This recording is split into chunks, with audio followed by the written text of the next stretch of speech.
A rude cop laughs off a black man's request to help an elderly woman, then freezes in shock when he learns he's been disrespecting the powerful district attorney who oversees all police cases. The morning sun cast long shadows across the city streets as Marcus Johnson walked briskly toward the police station. Around him, downtown sparkled with gleaming glass towers and freshly swept sidewalks. Marcus had grown up in those southern neighborhoods. Even now, as district attorney, he felt more at home there than in the polished corridors of the courthouse where he normally spent his Mondays. "Good morning," called the owner of a small coffee cart as Marcus passed. "The usual, Mr. D.A." Marcus smiled and waved. "Not today, Joe. I'm in a hurry." He checked his watch. It was already past 10, and he had promised Mrs. Porter he would file the report himself today. The memory of her face, lined with worry and disappointment, stayed with him. Someone had broken into her home while she was at church. They'd taken her television, some jewelry, and worst of all, a gold watch that had belonged to her late husband. "They won't do anything about it," she had told him yesterday, her voice heavy with resignation. "They never do, not in our neighborhood."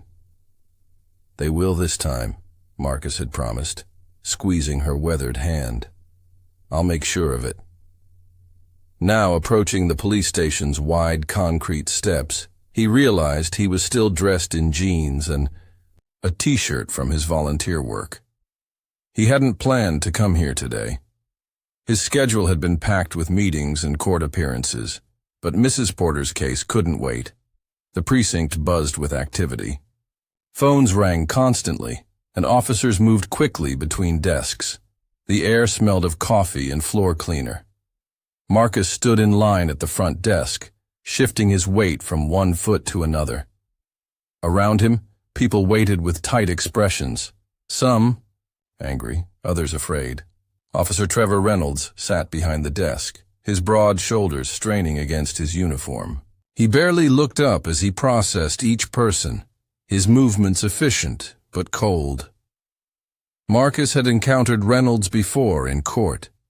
The officer had a reputation for making arrests in minority neighborhoods for offenses that would earn only warnings in wealthier parts of the city. "Next," Reynolds called, his eyes still fixed on his computer screen. Marcus stepped forward. "Good morning, Officer Reynolds." Reynolds glanced up, his expression changing as he registered Marcus's face, but not his identity. He saw only a black man in casual clothes. "What's your business here?" Reynolds asked, his tone dismissive. "I'm here to file a burglary report on behalf of Elaine Porter. Her home on Maple Street was broken into yesterday." Reynolds sighed loudly. "We're backed up with cases. If nobody was hurt, she should file online." "Mrs. Porter is 65 years old and doesn't use computers," Marcus explained, keeping his voice steady. "And this matters to her. It should matter to us, too." "Look, buddy," Reynolds said, leaning forward. "We've got serious crimes to deal with. Downtown business break-ins, car thefts in Westview, and a burglary on Maple Street," Marcus interrupted, his patience thinning. "Every victim deserves the same attention, regardless of their address." Reynolds narrowed his eyes. "You got an ID? I need to see who I'm taking this report from." Marcus reached for his wallet and pulled out his identification card. Marcus Johnson, District Attorney. The change in Reynolds was immediate. His back straightened, and his expression shifted from dismissal to surprise, then to a forced smile. "Mr. Johnson," he said, suddenly respectful. "I didn't recognize you out of your suit. What brings the DA down here in person? Like I said, I'm filing a report for Mrs. Porter." Around them, the busy station continued its Monday morning rhythm, but several nearby officers had noticed the exchange and were watching with interest. Marcus was aware of their eyes on him. As the first black district attorney in the city's history, He was used to being noticed. Reynolds cleared his throat. "Of course, sir. Let me get the proper forms." As the officer turned to retrieve the paperwork, Marcus thought about Mrs. Porter and the thousands of others like her.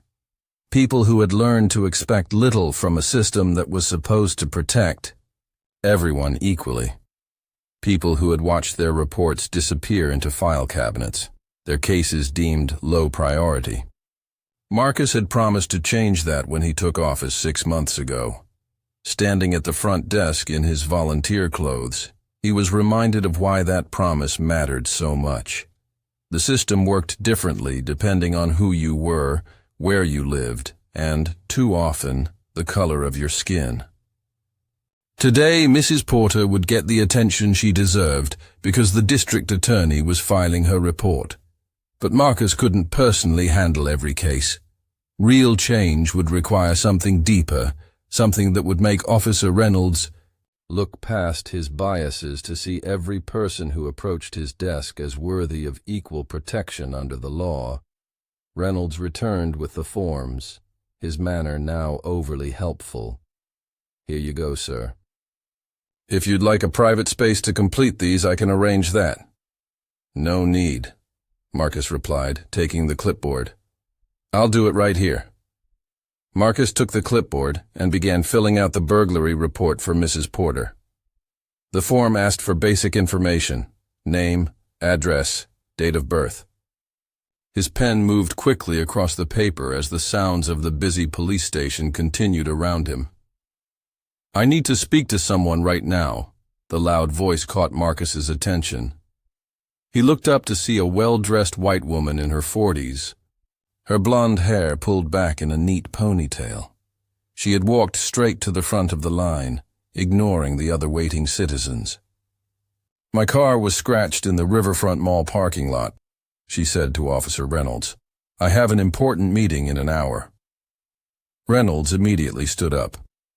"Of course, ma'am. Let me help you with that right away."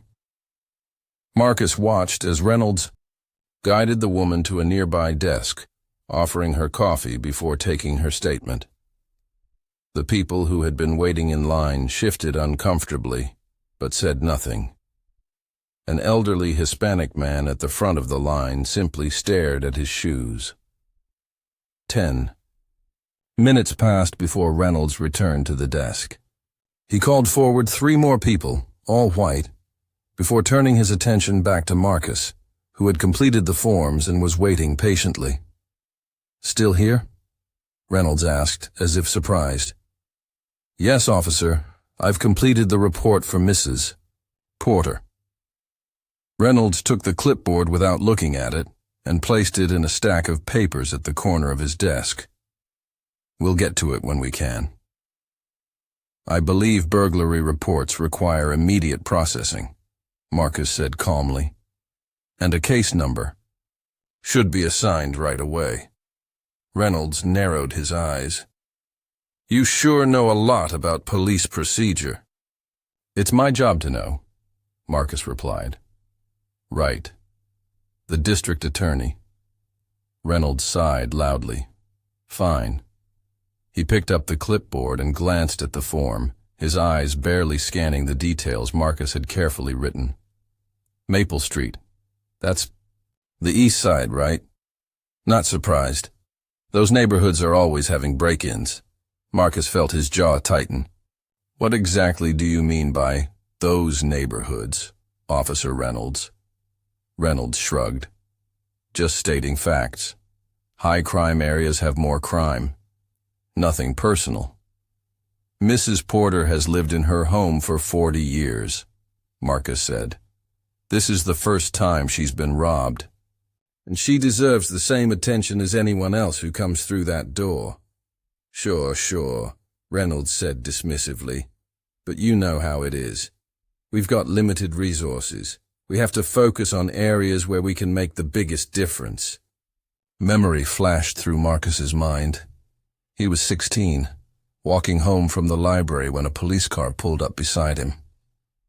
2 officers ordered him to stop, demanded to know what he was doing in this neighborhood, his own neighborhood. They made him empty his backpack on the sidewalk, his books and papers scattered by the evening breeze. They found nothing but kept him there anyway, questioning him for 20 minutes before finally letting him go without an apology. "I know exactly how it is," Marcus said, his voice steady despite the heat rising in his chest. "That's why I'm here personally." Reynolds began typing information into his computer, his movements deliberately slow. "So, what exactly was taken?" "TV, jewelry, the usual stuff, right?" "A television, yes. Also a gold watch with significant sentimental value. It belonged to Mrs. Porter's late husband." Reynolds smirked slightly. "Gold watch, huh? Are you sure about that? Sometimes people exaggerate what they lost for the insurance money." Marcus straightened his back. "Are you suggesting Mrs. Porter is lying about the theft?" "Just doing my job," Reynolds said. "We see insurance fraud all the time, and I'm doing mine," Marcus replied. "Mrs. Porter is a respected member of the community, a retired school teacher. She doesn't have theft insurance, and she's not looking for money. She wants justice and her property returned, particularly her husband's watch." Reynolds printed out a form and handed it to Marcus without meeting his eyes. "Here's your case number. An officer will be in touch if we find anything, which, between us, is unlikely. These cases rarely get solved." "Perhaps because they're rarely investigated properly," Marcus said. Reynolds finally looked directly at him. "You got something to say about how we do our jobs?" "I'm saying every citizen deserves equal treatment under the law," Marcus replied. "That's not just my opinion. It's a constitutional right." By now, several other officers had noticed the tense exchange. They watched from their desks, some with curiosity, others with discomfort. None stepped forward to intervene. "Look," Reynolds said, lowering his voice. "I've been on the force for 20 years. I know this city. Some areas are just rougher than others. That's not prejudice. It's experience." Marcus leaned forward slightly. "And I've lived in this city my entire life. I grew up 6 blocks from Mrs. Porter. That experience matters too." Reynolds laughed dryly. "Right. And now you're the big-shot DA. Congratulations on getting out, but don't come preaching to me about neighborhoods you left behind." The word stung more than Marcus wanted to admit. He had worked hard to build his career, to reach a position where he could make real change. But he still lived in the same community. He still attended the same church as Mrs. Porter. He hadn't gotten out. He had gained power to fight from within. "I still live there, Officer Reynolds," Marcus said quietly. "By choice. Because it's my home." Reynolds looked genuinely surprised, for a moment before his face hardened again. "Well, then you know what we're up against. Drive-by shootings, drug deals, gang activity. We can't chase every stolen TV." "Have there been any drive-by shootings on Maple Street?" Marcus asked. "No, but any drug busts? Gang arrests?" Reynolds shifted uncomfortably. "Not specifically on that street, but the whole area is being painted with the same broad brush," Marcus finished for him. "That's exactly the problem." As they spoke, Marcus noticed a young black man enter the station. He approached the desk hesitantly, his shoulders tense. Reynolds saw him too and immediately called over another officer. "Johnson, take this one," Reynolds said, gesturing to the young man without asking his reason for coming in. The other officer, also white, led the young man to a corner of the room, away from the main desk. Marcus watched as the officer stood over him, asking questions in a tone Marcus couldn't hear, but could recognize from the young man's defensive posture. "You see what we deal with every day?" Reynolds said, noticing Marcus's attention had shifted. "Probably another complaint about being pulled over." They never understand we're just doing our job." "And what job is that exactly?" Marcus asked. "To serve and protect or to intimidate and dismiss?" Reynolds' face flushed red. "You're out of line." "No," Marcus said firmly. "I'm exactly where I need to be." He tapped the case report on the desk. "This case will be investigated thoroughly. I'll be following up personally." "Is that a threat?" Reynolds asked. "It's a promise," Marcus replied, "to Mrs. Porter and to every citizen who walks through that door." Marcus turned to leave, but stopped when he saw a familiar face. Officer Diane Chen, one of the few officers of color in the precinct, was watching the exchange from her desk. Their eyes met briefly before she looked away, her expression a mixture of sympathy and resignation. Marcus had worked with Chen on several cases over the past year. She was thorough, respectful, and committed to her job. He'd always sensed she was fighting her own battles within the department, trying to change things from the inside just as he was doing in the DA's office. He walked over to her desk. "Officer Chen," he said with a nod. "Mr. Johnson," she replied formally, aware of the eyes on them. "What brings you here today?" "Filing a report for an elderly constituent," he said. "Break-in on Maple Street." Chen nodded, understanding in her eyes. "I know the area well. Good people there." "Yes, they are," Marcus agreed. "People who deserve the full protection of the law." Chen glanced briefly toward Reynolds, who was now loudly joking with another officer. "Some of us are trying," she said quietly. "I know," Marcus replied. "But trying isn't enough anymore." As he turned to leave, Marcus caught snippets of conversation from around the room. Some officers were whispering about him. The activist DA who was making everything about race. Others simply went about their business, unwilling to engage with the tension that hung in the air. This wasn't just about Mrs. Porter's stolen watch or Officer Reynolds' dismissive attitude. It was about a system that worked differently depending on who you were and where you lived. It was about officers who looked the other way when their colleagues crossed lines. It was about good people who stayed silent because speaking up was too costly. Walking down the front steps of the precinct, Marcus felt the weight of both his position and his identity.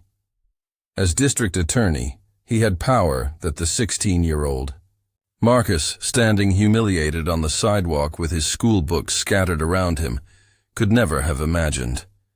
But he also carried the knowledge that many still saw his skin first and his title second. His phone buzzed in his pocket. It was a text from Mrs. Porter. "Any news about my Herald's watch?"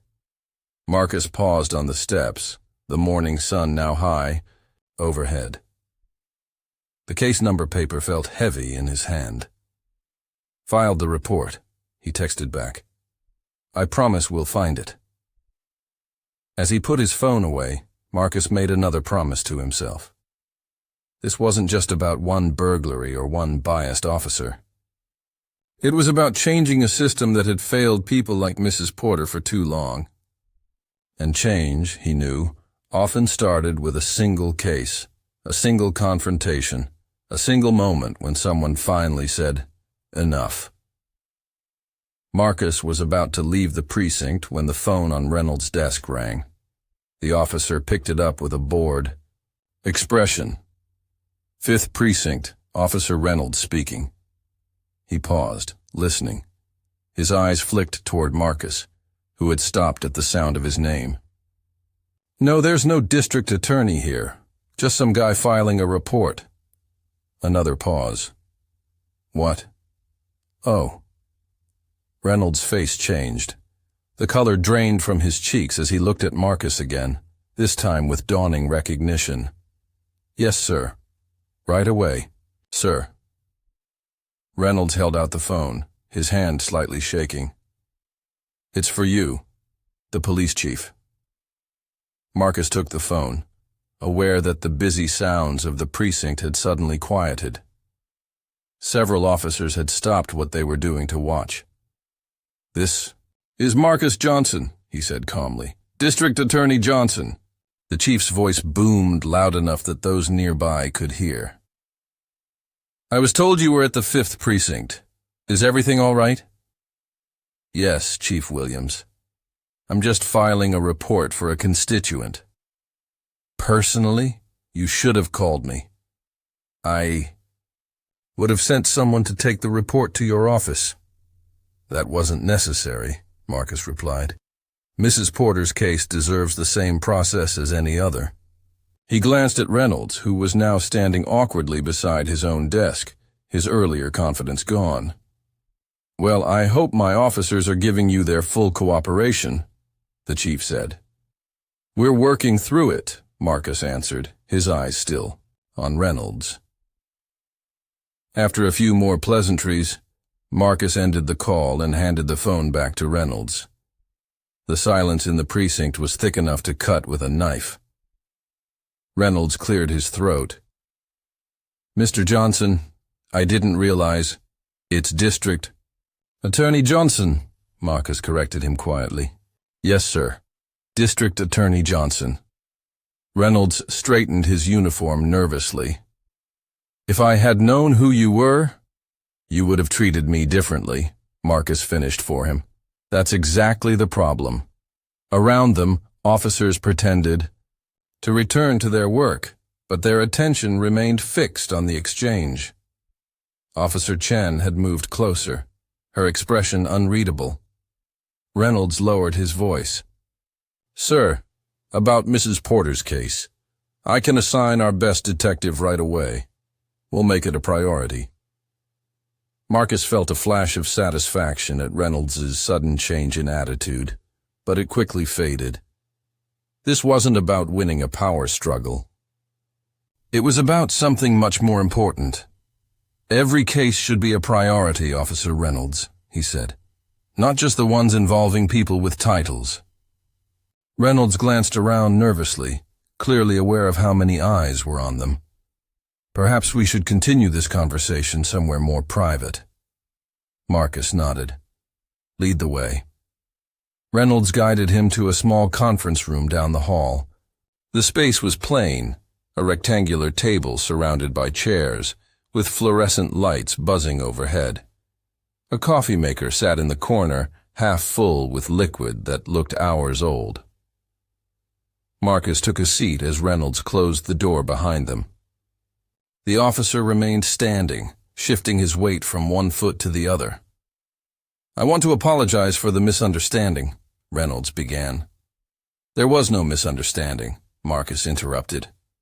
"You saw a black man in casual clothes and made assumptions about who I was and what I deserved." Reynolds' face reddened. "That's not fair. I treat everyone the same." "Do you?" Marcus leaned forward in his chair. "You helped a woman who cut the line because her car was scratched. You ignored an elderly Hispanic man who had been waiting patiently. And you dismissed Mrs. Porter's case because of where she lives." "I was just following protocol," Reynolds argued, but his voice lacked conviction. "We prioritize based on severity and available resources." "Is that in the official police handbook?" Marcus asked. "Or is it your own personal system?" Reynolds fell silent, his hands clenched at his sides. "Marcus," continued, his voice level, "when I was 16, 2 officers stopped me outside the public library. They emptied my backpack on the ground and questioned me for 20 minutes. My only crime was walking home in my own neighborhood." Reynolds looked uncomfortable but said, "Nothing. Last year I was pulled over 3 times in 1 month. No tickets, no warnings, just routine checks." My white colleagues at the DA's office were surprised. None of them had been stopped in years. "I'm sorry that happened to you," Reynolds said stiffly. "But I wasn't one of those officers." "Weren't you?" Marcus asked. "Maybe not literally, but you're part of the same system, the same way of thinking. Reynolds pulled out a chair and sat down heavily across from Marcus. For the first time, he looked directly at him without the shield of authority. "I've been a cop for 20 years, he said quietly. "I've seen things you can't imagine." "Try me," Marcus challenged. Reynolds ran a hand across his face. "I've pulled dead children from car wrecks.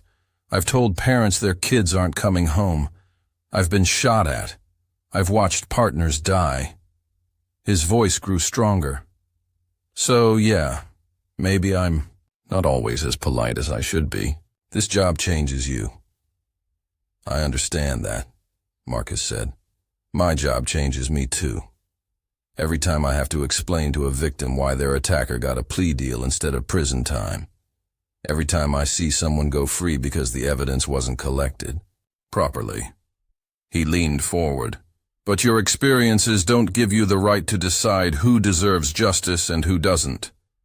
They don't give you permission to look at someone's skin color or address and make judgments about their worth."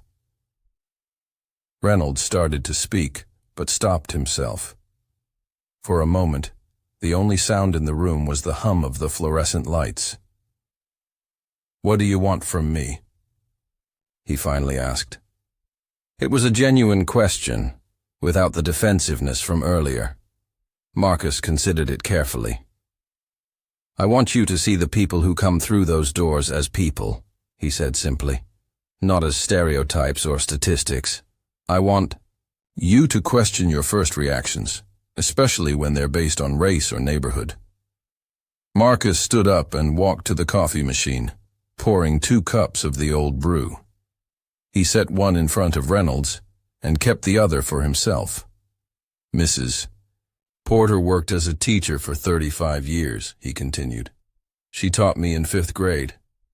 She taught half the kids in that neighborhood, including some who probably ended up on the wrong side of the law. But she never gave up on any of us." Reynolds took a sip of the coffee and grimaced at the bitter taste. "Her husband, Harold, was a bus driver," Marcus went on. "That gold watch was a retirement gift after 40 years of service. It's the only thing she has left of him since he passed away last year." Reynolds set his cup down. "I didn't know that." "You didn't ask," Marcus said. "You saw an address on Maple Street and filled in the blanks with your own assumptions." Reynolds was quiet for a long moment. "I'll assign Detective Griffin to the case," he finally said. "She's good, thorough." "Thank you," Marcus replied. "But this isn't just about Mrs. Porter's watch." "I know," Reynolds admitted. "It's about how we do our jobs every day." Marcus nodded. "I'm not asking you to change overnight. I'm asking you to start noticing, start questioning. That's how real change begins." Reynolds looked at him with something new in his expression. Not quite respect, but perhaps the beginning of understanding. "Is that what you do?" he asked. "Question yourself?" "Every day," Marcus answered honestly. "It's the only way to be sure I'm serving justice, not just winning cases." Reynolds stood up, straightening his uniform. "I should get back to the desk." As they walked toward the door, Marcus stopped him with a hand on his arm. "Officer Reynolds, I'll be following up on Mrs. Porter's case, but I'll also be watching how the 5th Precinct handles reports from that neighborhood in general. It wasn't a threat, but a promise, the kind a district attorney makes when he sees both the problem and the possibility for change." Reynolds nodded slowly. "Understood." As they emerged from the conference room, Marcus noticed that the atmosphere in the precinct had shifted. Officers glanced at him with new awareness. Some nodded respectfully. Others looked away, perhaps recognizing their own prejudices. Reflected in Reynolds' mistake, Officer Chen approached as Marcus prepared to leave. "District Attorney Johnson," she said formally. Through her eyes held a hint of a smile.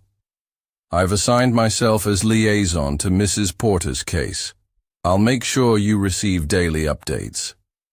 Thank you, Officer Chen, Marcus replied, understanding. The small act of alliance. As he walked down the precinct steps into the bright afternoon sun, Marcus felt something he hadn't expected. Hope. Not because one officer had been humbled, or because one case would receive proper attention, but because for a brief moment, the invisible barriers had become visible to those who normally didn't see them. Real change would take more than one conversation. It would take sustained effort, accountability, and courage from people on both sides of the divide. But today, in a small conference room with bad coffee and fluorescent lights, something had shifted. A door had opened, just a crack. And sometimes, Marcus thought as he headed back to his office to call Mrs. Porter, that's where change begins. 2 weeks later, Marcus sat at his desk, reviewing a case file when his phone rang. The caller ID showed 5th Precinct. District Attorney Johnson speaking, he answered. Mr. Johnson, this is Officer Reynolds. The voice on the other end sounded different, more respectful but also more genuine. I wanted to update you personally about Mrs. Porter's case. Marcus set down his pen. I'm listening. We recovered her husband's watch, Reynolds said, a hint of satisfaction in his voice. We found it at a pawn shop downtown. The owner had security footage that helped us identify the burglar. That's excellent news, Marcus said, genuinely pleased. Have you told Mrs. Porter? Not yet. I thought maybe we could tell her together. Marcus was surprised by the suggestion. I think she'd like that, Officer Reynolds. That afternoon they met at Mrs. Porter's small brick house on Maple Street. The neighborhood was quiet, with children just getting home from school and elderly residents tending to their gardens, despite the cooling fall weather. Mrs. Porter opened her door, wearing an apron, the smell of fresh baking following her onto the porch. Her face lit up when she saw Marcus, then registered confusion at the sight of Officer Reynolds beside him. Mrs. Porter, Marcus said with a smile, Officer Reynolds has something for you. Reynolds stepped forward and carefully handed her a small box. We found your husband's watch, ma'am. Mrs. Porter's hands trembled as she opened the box. Inside lay the gold watch, its face gleaming in the afternoon light. She touched it gently, as if afraid it might disappear. Harold's watch, she whispered. I never thought I'd see it again. She looked up at Reynolds, tears in her eyes. Thank you, officer. This means more to me than you can know. Reynolds shifted uncomfortably under her grateful gaze. Just doing my job, ma'am. Would you like to come in for some tea? She offered. My cookies just came out of the oven. Inside Mrs. Porter's living room, surrounded by family photos and well-worn furniture, Marcus watched Reynolds slowly relax. The officer listened attentively as Mrs. Porter shared stories about her husband and their life together. By the time they left, Reynolds had promised to have an officer drive by her house regularly as part of their patrol route. Walking back to their cars, Reynolds broke the silence. She reminds me of my grandmother. She has that effect on people, Marcus replied. Reynolds stopped beside his patrol car. I've been thinking about our conversation, about seeing people as people, not just cases or statistics. Marcus waited, giving him space to continue. The chief mentioned your proposal for community engagement training, Reynolds said. I volunteered to be part of the pilot program. Marcus nodded, hiding his surprise. It won't be easy. Neither is admitting you've been wrong, Reynolds said, with a slight smile. But I'm willing to try. Over the next month, changes began to take shape at the 5th Precinct. Officer Chen was promoted to lead a new community outreach unit. Reynolds and several other officers started holding weekly coffee meetings at local businesses, getting to know the residents they served. The local newspaper ran a front-page story about the new initiatives, featuring a photo of Marcus and Chief Williams shaking hands outside the precinct. The headline read, "Building Bridges. DA and police work to strengthen community ties." Not everyone embraced the changes. Some officers resisted, claiming the new approach was too soft or politically motivated. But enough saw the value in it to give the programs a chance to work. 3 months after filing Mrs. Porter's report, Marcus returned to the community center where he volunteered. He was helping repaint the main room when his phone buzzed with a text message from Reynolds. "Just wanted you to know. Burglary reports from Maple Street and surrounding area down 30% since increased patrols. Arrest rate up 25%, making progress." Marcus smiled as he tucked the phone back in his pocket and returned to his painting.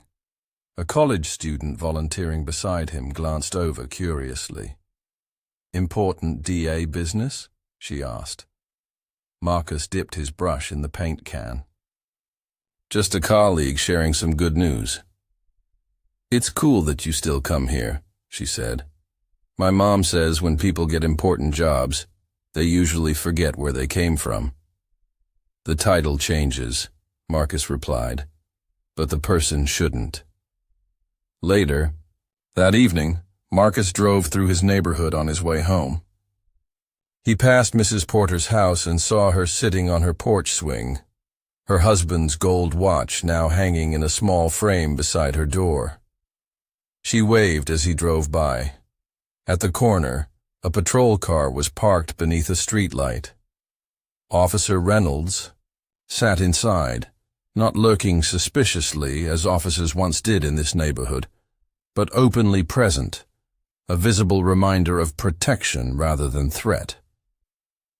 Reynolds nodded as Marcus passed, a small gesture but significant. Change was happening, not overnight and not without resistance, but gradually taking root.